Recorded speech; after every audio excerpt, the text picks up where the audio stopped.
नमस्कार, स्वागत है आज के इस ऑनलाइन क्लासेज में। मैं महेंद्र बाना आपके लिए लेके आया हूँ कक्षा 11 का भौतिक विज्ञान का, वो भी इंग्लिश मीडियम और हिंदी मीडियम दोनों माध्यम में, चैप्टर नंबर 8 का एक टॉपिक जो अंतिम टॉपिक है इस चैप्टर का, उसका नाम है एनर्जी ऑफ सैटेलाइट या उपग्रह की ऊर्जा।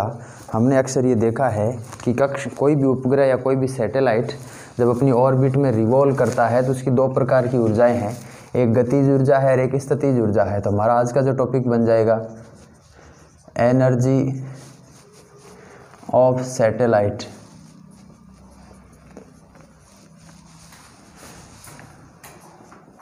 Energy of satellite, energy of satellite, उपग्रह की ऊर्जा।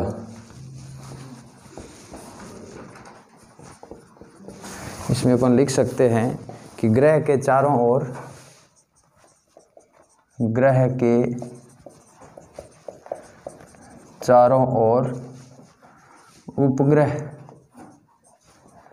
जब परिक्रमण करता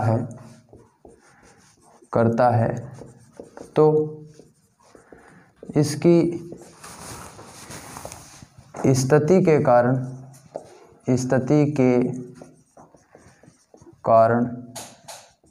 स्थितिज ऊर्जा व गति के कारण इसकी गतिज ऊर्जा होती है।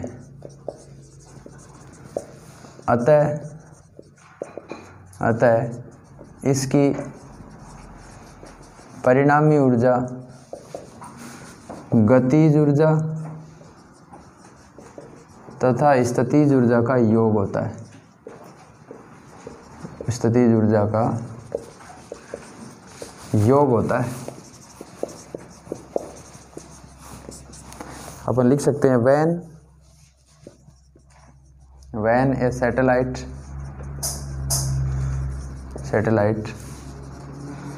revolving around a planet, then its total energy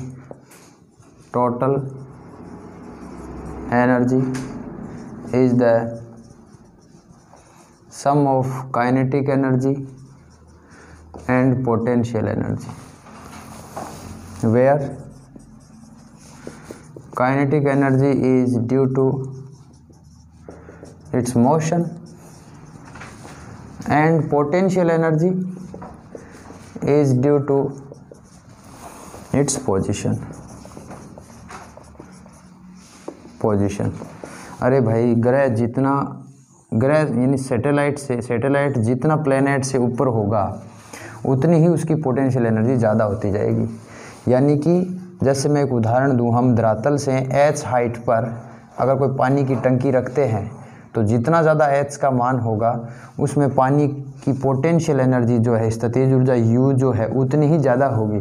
वैसे ही सैटेलाइट जब हम अर्थ से ऊपर ले जाते हैं तो जितनी ज़्यादा हाइट पे रहेगा उसकी पोटेंशियल एनर्जी उतनी ज़्यादा है। इसका मतलब पोजीशन के हिसाब से भी उसकी एनर्जी होती है, और वो रिवॉल्यूशन करता है तो उसकी कितनी स्पीड है उस हिसाब से उसकी काइनेटिक एनर्जी भी होगी। दोनों का योग अगर होता है वो कहलाता है total energy.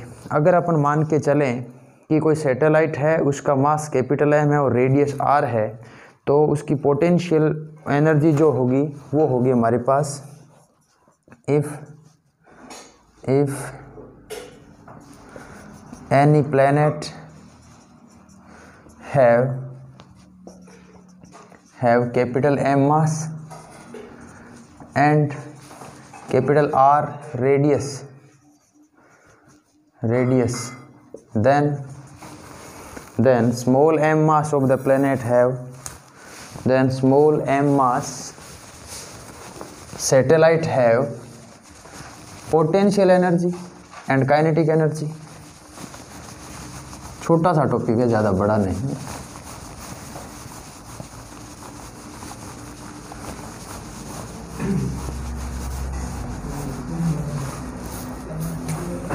then potential energy and kinetic energy are of mass small m satellite. तो यह आ जाएगा पहले पोटेंशियल एनर्जी। याद रखो पोटेंशियल एनर्जी हमेशा नेगेटिव होती है, किसी भी सैटेलाइट की पोटेंशियल एनर्जी नेगेटिव होती है, that is become -G capital M small m बटा R। This is potential energy, और पोटेंशियल एनर्जी को रिप्रेजेंट करते हैं U से। तो हम इसमें लिख सकते हैं, इसको हिंदी में और लिख सकते हैं, यदि कैपिटल M द्रव्यमान तथा कैपिटल R त्रिज्या के ग्रह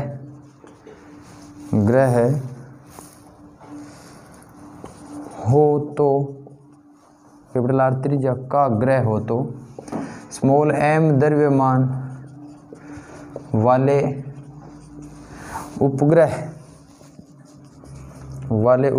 की स्थितिज ऊर्जा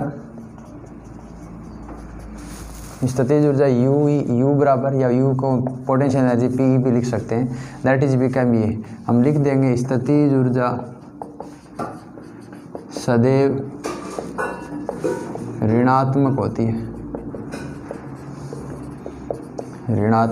है। किसकी भाई? उपग्रह की। तो potential energy always negative for satellite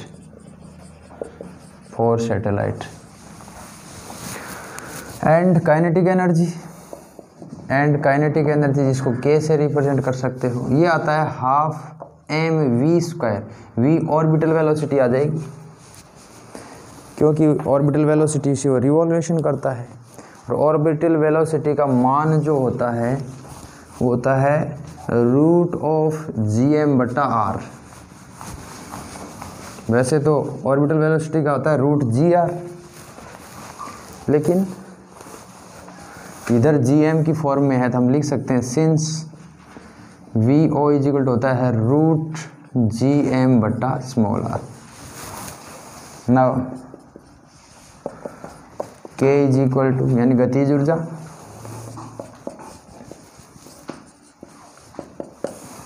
K बराबर हाफ m, 20 की जगह क्या आ जाएगा, इसका स्क्वायर करते अंडर हट जाएगा, तो Gm बटा R बच गया।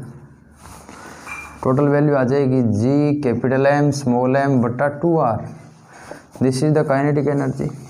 अब क्या देंगे, आता है hence total energy of the satellite, total energy of the satellite is E is equal to आ जाएगा kinetic energy plus potential energy. Potential energy को जोड़ दो, अतः ये लाइन लिख दो वापस, अतः उपग्रह की कुल ऊर्जा, उपग्रह की कुल ऊर्जा बराबर नीचे आ जाएगा गतिज ऊर्जा प्लस स्थितिज ऊर्जा, गतिज ऊर्जा प्लस स्थितिज ऊर्जा। इसके बाद और लिखो आगे, दोनों का मान रख दो। जैसे ही आप वैल्यू पुट करोगे इसमें तो अपने पास आ जाएगा E is equal to half m v² की जगह क्या आ जाएगा Gmm बटा R, यही उतारो पूरा, Gmm बटा 2R माइनस उसका कितना था Gmm बटा R। आना चाहिए क्या था, प्लस आना चाहिए था, लेकिन पोटेंशियल एनर्जी क्या है, नेगेटिव है। तो फाइनल आंसर मेरे पास आ जाएगा माइनस, ये Gmm बटा R को बाहर निकालो, बटा R को भी बाहर निकालो, तो ये आ जाएगा हाफ -1। इधर Gmm बटा R बाहर निकल गया, इधर भी Gmm बटा R, तो इधर बच गया हाफ, इधर बच गया -1। तो इस हिसाब से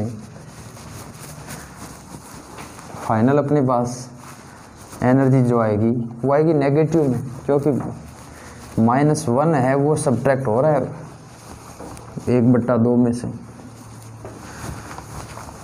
तो लास्ट आंसर अपने पास आ गया।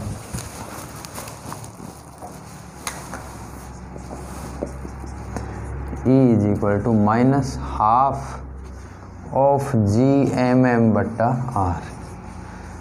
ये this is the total energy, this is the total energy of satellite.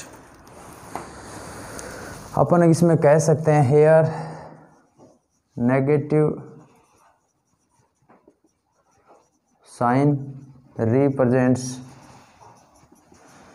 That satellite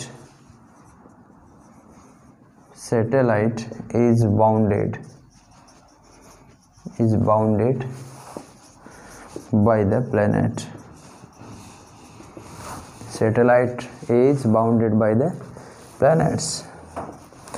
इसका मतलब अर्थात या यहाँ पर यहाँ अर्थात काट देना, यहाँ ऋणात्मक चिन्ह यह प्रदर्शित करता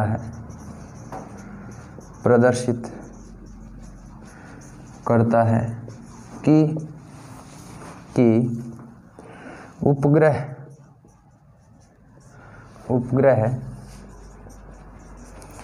ग्रह से बंधा हुआ है या बंद है, उपग्रह से बंद है, बाउंड है पूरा। इसको निकालने के लिए, अगर इसकी ऑर्बिट से बाहर निकालने के लिए अपने को इतनी ऊर्जा देनी पड़ेगी जो उसकी बंधन ऊर्जा कहलाती है। यानी कि अगर किसी सैटेलाइट को उसकी ऑर्बिट को छोड़ना है या छुड़ाना है, बाहर निकालना है, तो अपने को इतनी एनर्जी देनी पड़ेगी उसको, ये कहलाती है उसकी। अब नया टॉपिक फिर इसमें आ जाता है बाउंडिंग एनर्जी। बाइंडिंग एनर्जी का मतलब हो गया बंधन ऊर्जा, यानी उसको बंधन से मुक्त करने के लिए अपने को कितनी एनर्जी देनी पड़ेगी, जितनी इसकी टोटल एनर्जी है उतनी देनी पड़ेगी। तो नया आ जाएगा topic binding energy of A satellite. Binding energy of A satellite, उपग्रह की बंधन ऊर्जा।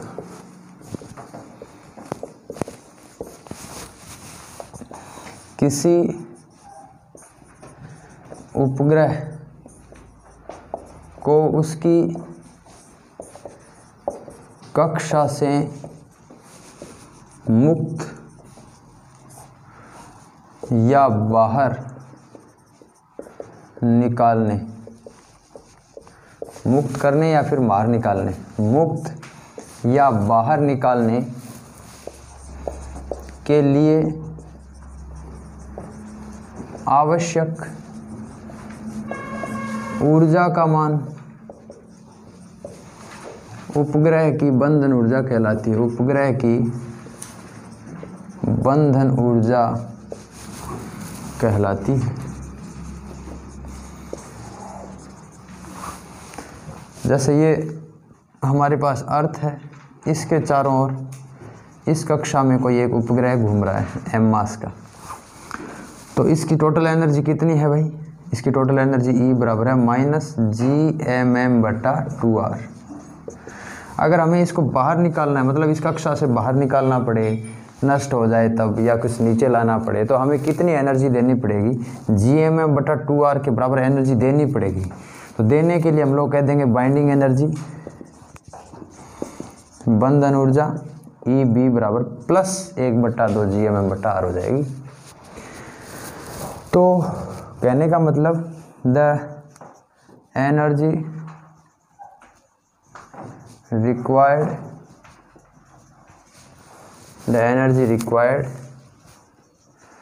for a satellite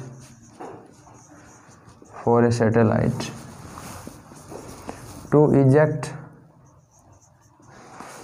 eject from या remove from, एक ही बात,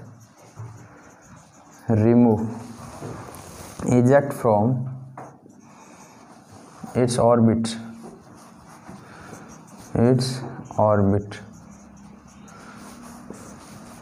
is called binding energy.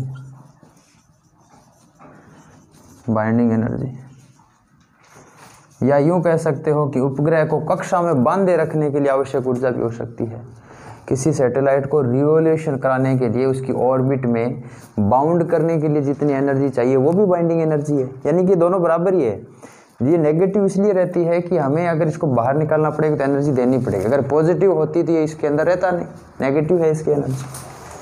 Negative positive का मीनिंग यही है, इज कॉल्ड बाइंडिंग एनर्जी। तो ये है हमारे पास बाइंडिंग एनर्जी। अगला अपन टॉपिक देखते हैं, वो है हमारा जियो स्टेशनरी सैटेलाइट से संबंधित। और जियो स्टेशनरी सैटेलाइट के लिए हमें कुछ डाटा फिक्स पता रहना चाहिए, जैसे हमें सैटेलाइट की हाइट का पता होना चाहिए। तो पहले अपन पढ़ लेते हैं सैटेलाइट का हाइट कितनी है। तो हाइट ऑफ द सैटेलाइट आ जाएगी। अब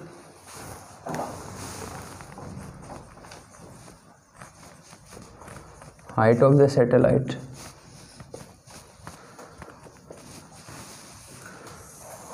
सैटेलाइट,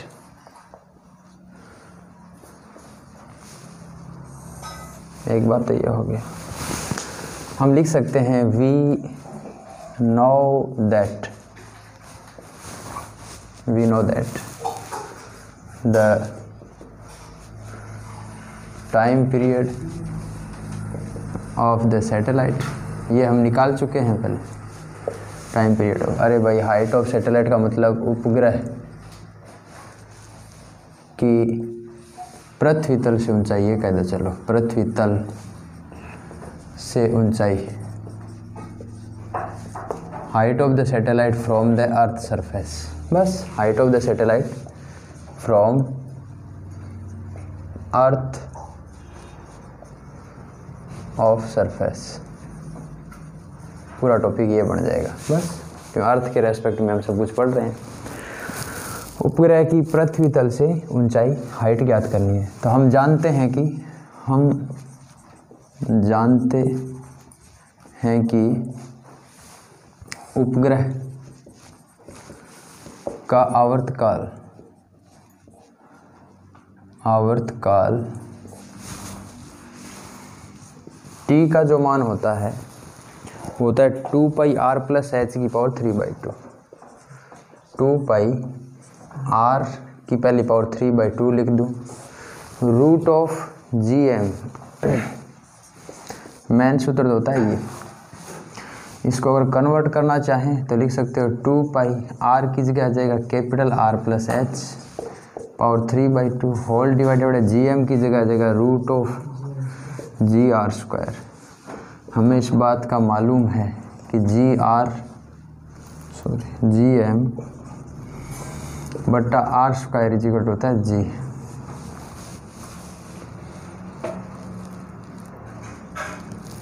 सही बात,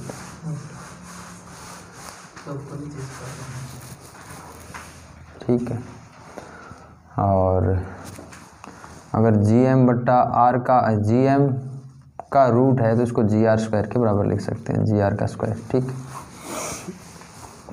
तो टाइम पीरियड t इक्वल आ जाएगा 2 पाई, ये मान तो यहाँ पर पड़ा है, इसका रूट हटाओ भैया, 3/2 हटाओ, नीचे वाला का रूट भी हटाओ, तो इधर तो आ जाएगा होल स्क्वायर।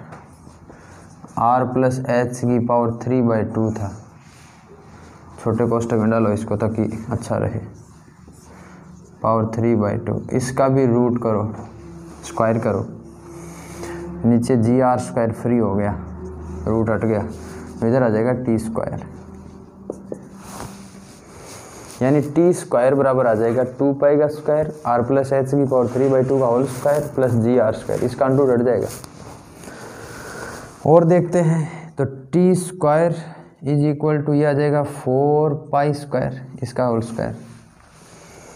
ये रूट जैसे ही अंदर जाएगा तो ये केवल क्यूब बचेगा, तो r प्लस h की पावर 3 बच गया डिवाइडेड बाई gr²।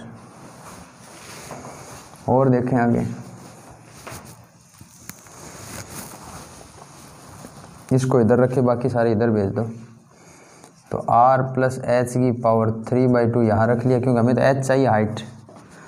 ये आ जाएगा T square G R square divided by 4π²। एक बात तो ये आ गई। इधर से क्यूब को फिर निकाल दो, तो r plus H is equal to आ जाएगा T square G R square divided by 4π² की पावर 1/3। इधर से क्यूब बटेगा तो इधर पावर में 1/3 आ जाएगा। अब कह देंगे h, क्योंकि h नेग्लिजिबल नहीं है, हमें तो हाइट ज्ञात करनी है इसकी। जैसे ही h इधर रखेंगे तो आधा हो जाएगा, घट जाएगा, तो यह आ जाएगा T square G R square divided by 4π² का स्क्वायर यानी power 1/3 not square power 1/3 minus r। This is the value of height. This is the value of height of the satellite. यही उपग्रह है की ऊंचाई का फॉर्मूला आ गया।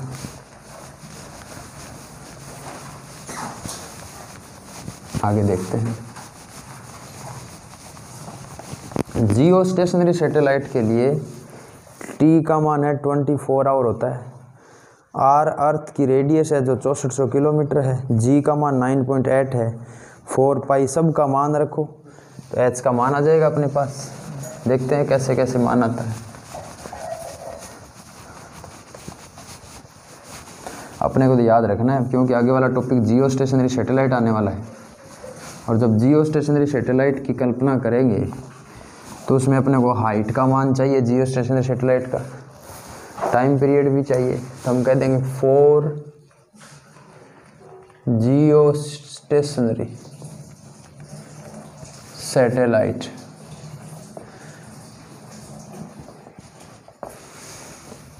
भूस्थायी उपग्रह, यानी कि ऐसा उपग्रह जो पृथ्वी तल से एकदम रेस्ट में दिखे। हालांकि रिवोल्यूशन तो करता है, जैसे जैसे पृथ्वी घूमती है वैसे वैसे वो भी साथ साथ में घूमता है, लेकिन अगर पृथ्वी से हम इसको कल्पना करें, देखें, तो पृथ्वी के किसी एक फिक्स पॉइंट पे अपने को स्थिर प्रतीत होता है। इसका मतलब जो आवर्तकाल पृथ्वी का है वही आवर्तकाल उसका होगा। भूस्थायी उपग्रह के लिए आवर्तकाल T बराबर होता है 24 hours. For geostationary satellite the time period T is equal to लिख दो, ये होता है इतने घंटे। उससे अपने पास तब भूस्थायी उपग्रह की ऊंचाई, इसका अनुमान आ जाएगा। तो height h is equal to आ जाएगी 24 आवर्स। सेकंड में बदलना है अपने को इसको, तो पहले तो आप सेकंड में बदलो इसको। किसको बदलेंगे सेकंड में? t को। तो 24 आवर्स को यहीं चेंज कर दो, बेटर रहेगा। t is equal to 24 into 60 minute, और 60 मिनट में 60 second, then it will become 86.400 86,400 second. इसका मतलब एक दिन में इतना सेकेंड टाइम है हमारे पास।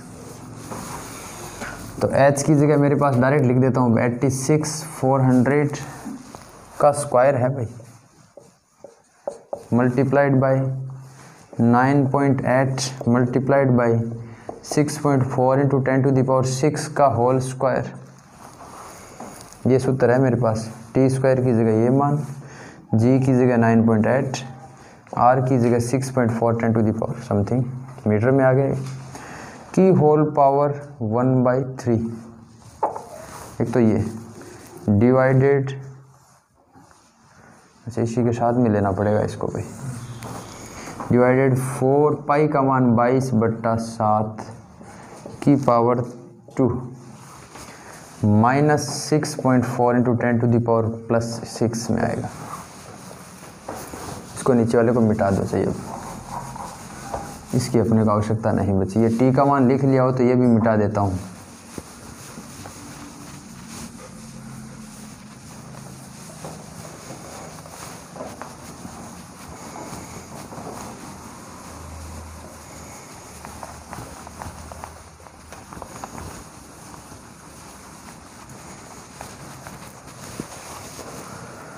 Then h is equal to, ये टोटल मान आ जाएगा लगभग 36,000 किलोमीटर। 36,000 किलोमीटर कितना आ जाएगा? 36,000 किलोमीटर। इसका मतलब अर्थ की जो रेडियस है ना उससे भी कई गुना ज़्यादा, 6 गुना, लगभग 6 टाइम्स ज़्यादा डिस्टेंस पे जियो स्टेशनरी सैटेलाइट है। हमारी पृथ्वी की तो हाइट तो 6,400 किलोमीटर ही है, 6400 किलोमीटर, लेकिन ये कितनी हाइट पे है? 3600 किलोमीटर पर। उसके बाद इसी के लिए और लिख दो 2-3 बातें। कक्षीय वेग और लिख दो, ऑर्बिटल वेलोसिटी। तो हम कह देंगे the orbital velocity of geostationary satellite. ये मैं इसलिए निकाल रहा हूँ ताकि आगे निकालना नहीं पड़े। जियो स्टेशनरी सैटेलाइट, जब जैसे मैं जियो स्टेशनरी सैटेलाइट की बात करूँगा तो सारी बातें आ जानी चाहिए वहाँ। ऑर्बिटल वेलोसिटी वीओ का मान होता है, वीओ का मान ध्यान से देखना, वीओ का मान GR² बट्टा R प्लस H होता है बच्चों। देखो हमने सूत्र ये लिख रखा था √GR, लेकिन ये कब था? जब H नेग्लिजिबल हो जाए। अब तो H नेग्लिजिबल हो ही नहीं सकता क्योंकि ये तो रेडियस से भी कई गुना ज़्यादा है, इसलिए वास्तविक सूत्र ये होगा। जब मैंने ये ऑर्बिटल वेलोसिटी का फॉर्मूला डिटरमाइन किया था तो उसमें कहा था कि जब H है नेग्लिजिबल होगा तब VO का मान GR के √GR के बराबर होगा, अदरवाइज वास्तविक सूत्र इसका ये होता है। तो अब यहाँ नेग्लिजिबल कर नहीं सकते, या फिर वैल्यू पुट करेंगे हम लोग तो इसका मान फिर आ जाएगा अपने पास V ऑर्बिटल, वैल्यू सारी की सारी पुट करनी है इसमें। √G का मान होता है 9.8 इंटू R का मान है 6.4 इंटू 10⁻6 मीटर का whole square divided by 6.4 into 10⁻6 plus 36,000 kilometre. अरे यार मीटर में बदलना है इसको भी, 36,000 किलोमीटर को बदलना है मेरे को, तो 36 3 6, 36 इंटू 10⁻6 ये आ जाएगा मीटर में। याद करो H का मान हमारे पास है 36,000 किलोमीटर है। अगर इसको आप ढंग से लिखना चाहो तो 36 इंटू 10⁻6 लिख सकते हो मीटर में। 3 शून्य इसकी आ जाएगी, किलोमीटर को मीटर में बदलेंगे 3 शून्य इसकी आ जाएगी, 3 टाइम्स। ये VO का मान, इसको अब सॉल्यूशन में ले लेते हैं। तो जैसे ही अपन सॉल्यूशन में इसको लेंगे तो V ऑर्बिटल वेलोसिटी का मान आ जाएगा 3.079 इंटू 10⁻3। देखो दोनों में 6 आ रहा है, इसमें भी 6 कॉमन, इसमें भी 6 कॉमन, इसमें 10⁻6 का स्क्वायर है। तो आपको ये तो पता चल गया 6 पावर 6 को काटेगा तो 6 बच जाएगा स्क्वायर होने से, क्योंकि यहाँ 12 बन रहा है। 12 का मतलब 10⁻6 का बाहर आते 10⁻3।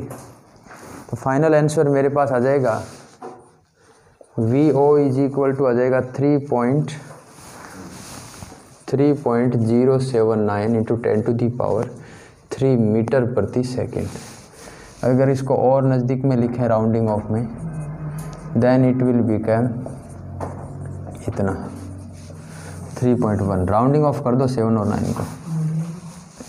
इसके बाद अपन लिख देते हैं एंगुलर वेलोसिटी। ये तो लीनियर वेलोसिटी है एक प्रकार से, यानी कि अगर वर्ताकार घूमता है तो इसको आवश्यक एसेंशियल एनर्जी कितनी चाहिए, यानी कि VO का मान इस प्रकार, ये VO कितना चाहिए। लेकिन एंगुलर वेलोसिटी का मतलब होता है कि इस टाइम यहाँ पर है, किसी टाइम ये यहाँ पर पहुँच जाता है, तो बीच का एंगल कितना डिग्री का बनता है। हर यूनिट टाइम के अंदर कितना डिग्री का एंगल ये रिवॉल्व कर रहा है, ये अलग अलग सेकंड में। तो अलग अलग समय में अपने सेंटर के साथ कितना डिग्री का एंगल से ये घूम रहा है, कितना रेडियन के एंगल से घूम रहा है, वो कहलाती है इसकी एंगुलर वेलोसिटी। तो अब आ जाएगा angular velocity for geostationary satellite. ये थी ऑर्बिटल। ऑर्बिटल को आप लिख सकते हो भाई कक्षीय, भूस्थायी उपग्रह का कक्षीय वेग। यहाँ लिख देना भाई इसको, अरे भूस्थायी उपग्रह का कक्षीय वेग, ये तो कक्षीय वेग था, अब आ जाएगा कोणीय वेग। तो भूस्थायी उपग्रह का कोणीय वेग। नेक्स्ट अपने पास आ जाएगा भूस्थायी उपग्रह का कोणीय। तो एंगुलर वेलोसिटी क्या आ जाएगी इसकी? Angular velocity, angular velocity omega equal to हो गया 2π/t। तो 2π/t का मतलब हो गया 2π, का मान मेरे पास है 86,400, ये मान मेरे पास आ जाएगा 7.3 इंटू 10⁻³ रेडियन पर सेकेंड। इसके बाद आ जाएगा हमारे पास नया topic geostationary satellite. Satellite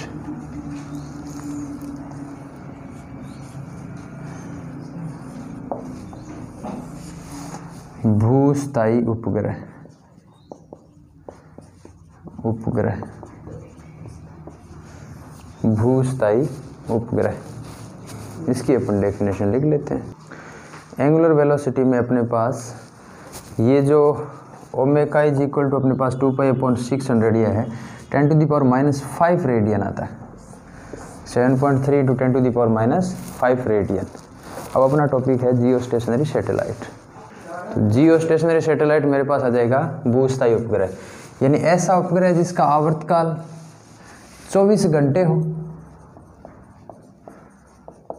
अर्थात पृथ्वी के सापेक्ष स्थिर प्रतीत होता हो, पृथ्वी के सापेक्ष स्थिर प्रतीत होता हो, वह पृथ्वी तल से इसकी ऊंचाई, पृथ्वी तल से इसकी ऊंचाई 36,000 किलोमीटर हो, भूस्थायी उपग्रह कहलाता है। जियो stationery satellite, satellite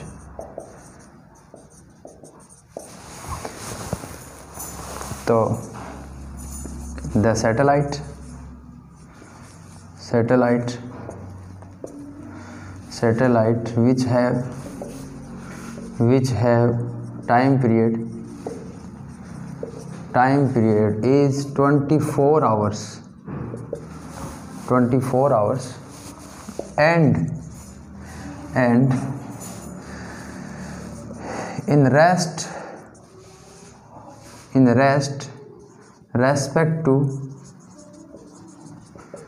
respect to earth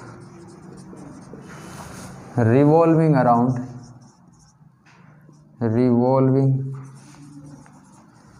around the earth at height 3600 kilometre, 3600 kilometre. भूस्थायी भूस्थायी उपग्रह की कक्षा, भूस्थायी उपग्रह की कक्षा वृत्तीय तथा भूमध्य रेखा तल में होती है, भूमध्य रेखा के तल में होती है, तल में होती है। बात ये इम्पोर्टेंट है इसकी, इक्वेटर की तरफ घूमता है। जैसे ये हमारा अर्थ है, ये हमारे पोल नॉर्थ और साउथ, ये हमारा भूमध्य रेखा। तो इसके अंदर इसके चारों ओर इस प्रकार घूमता है। अगर पोल टू पोल घूमेगा तो पोलर सैटेलाइट कहलाएगा। तो हम कह देंगे geostationary satellite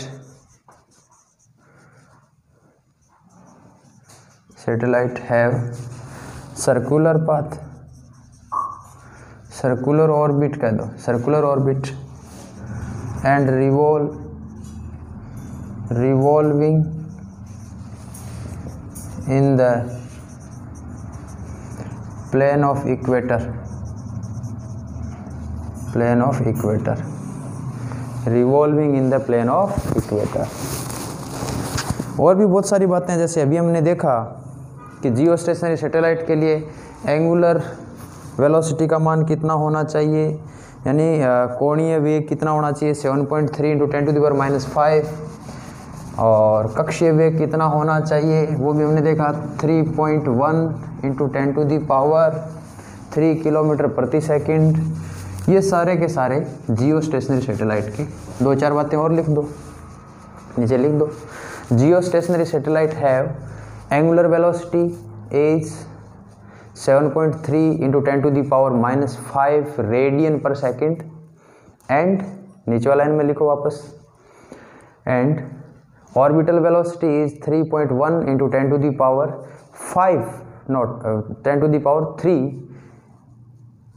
10⁻³ metre per second. और उसके बाद हाइट अपने लिख ही दिया, नीचे वाला लिखो भूस्थायी उपग्रह का कक्षीय वेग 3.1 × 10⁵ मीटर पर सेकंड, एंड दूसरा लिख दो नीचे वाले में इसका कक्षीय वेग 7.1 × 10⁻⁻, कक्षीय कोणीय वेग, इसका कोणीय वेग 7.3 × 10⁻⁵ रेडियन पर सेकंड।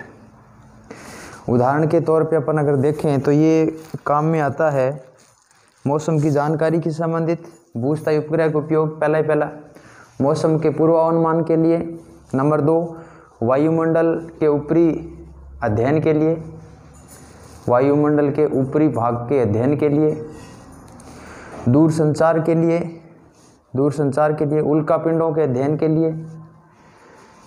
तो the usages of geostationary satellites are communications, for environmental studies, for atmospheric studies etc। ऐसे ही पोलर सैटेलाइट आ जाएगा अपना। पोलर सैटेलाइट के लिए फिक्स है कि उसकी हाइट जो है वो पृथ्वी तल से 500 से लगभग 800 किलोमीटर रखें। अगला टॉपिक जो अपना आएगा ध्रुवीय उपग्रह। तो ध्रुवीय उपग्रह के लिए अपने पास ज़रूरी है कि उसकी हाइट जो है वो 500 से यानी 500 से 800 किलोमीटर होनी चाहिए, और उसका रिवोलेटरी जो पाथ है वो पोल टू पोल होना चाहिए, नॉर्थ पोल से साउथ पोल की ओर होना चाहिए। ये भी लिखो, साथ में लिख सकते हो, लिखो तो। और उसका टाइम पीरियड जो है 100 मिनट होना चाहिए। अगले वीडियो में अपन इसकी चर्चा करेंगे कुछ न्यूमेरिकल क्वेश्चंस के साथ पोलर सैटेलाइट की। और आज के लिए बस इतना ही, कल फिर मिलते हैं नई वीडियो के साथ, नए टॉपिक के साथ। तब तक के लिए आप सभी का धन्यवाद।